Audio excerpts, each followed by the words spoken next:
Madame la présidente, madame la ministre, monsieur le rapporteur, chers collègues, il neige du plastique sur les Alpes et les Pyrénées. Voilà ce que nous a révélé une étude menée par le CNRS. Voilà où a conduit notre dépendance aux polymères. Je ne m'attarderai pas sur ce constat. D'autres avant moi ont dressé le bilan et les conséquences inquiétantes de l'omniprésence de cette matière dans notre environnement, jusque dans nos corps. Ce qui, en revanche, retient mon attention, ce sont les insuffisances des politiques menées jusqu'à là pour lutter contre ce phénomène. L'ONU l'a dit, d'ici 2040, en l'état actuel des engagements gouvernementaux, la quantité de plastique rejeté dans les océans devrait tripler et la quantité de plastique présente dans les océans quadrupler. Certes, nous sommes d'accord, la France ne porte pas seule cette responsabilité, mais elle y prend sa part et les mesures prises depuis ces 5 dernières années manquent d'ambition. Il y a eu, c'est vrai, un certain nombre de propositions de bon sens, au premier rang desquelles l'interdiction de certains plastiques à usage unique. Et mon collègue François-Michel Lambert est d'ailleurs à l'origine d'un certain nombre de ces avancées. À l'époque, on nous faisait part des réticences. Pour certains, la fin des gobelets, verres, assiettes jetables, des pailles en plastique ou des piques à steak étaient des mesures irréalisables, voire dogmatiques. Pourtant, sur mon territoire, l'entreprise Mon Gobelet en lin a déjà prouvé le contraire depuis 2018. Ces mesures sont désormais acceptées, voire plébiscitées sur tous les rangs de l'Assemblée nationale. Il y a eu aussi des occasions manquées.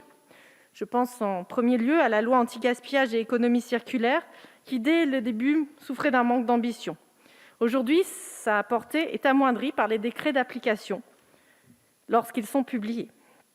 5 filières de responsabilité élargie des producteurs, les filières REP, devaient entrer en vigueur au 1er janvier pour soulager le service public de gestion des déchets. Mais seule une est actuellement fonctionnelle.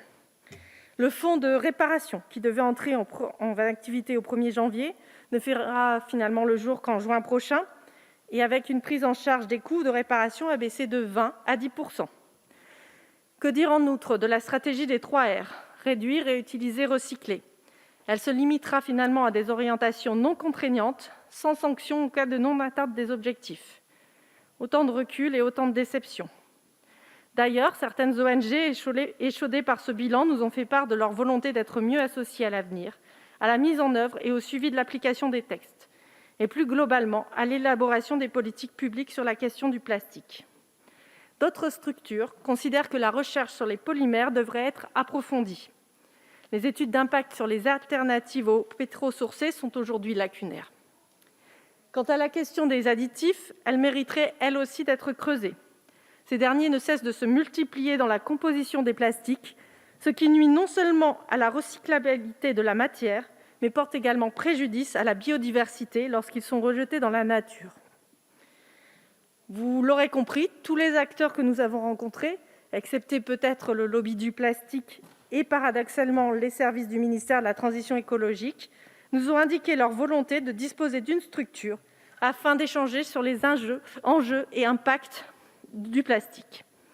Il n'existe pas, en effet, à ce jour, d'entité publique en charge du sujet.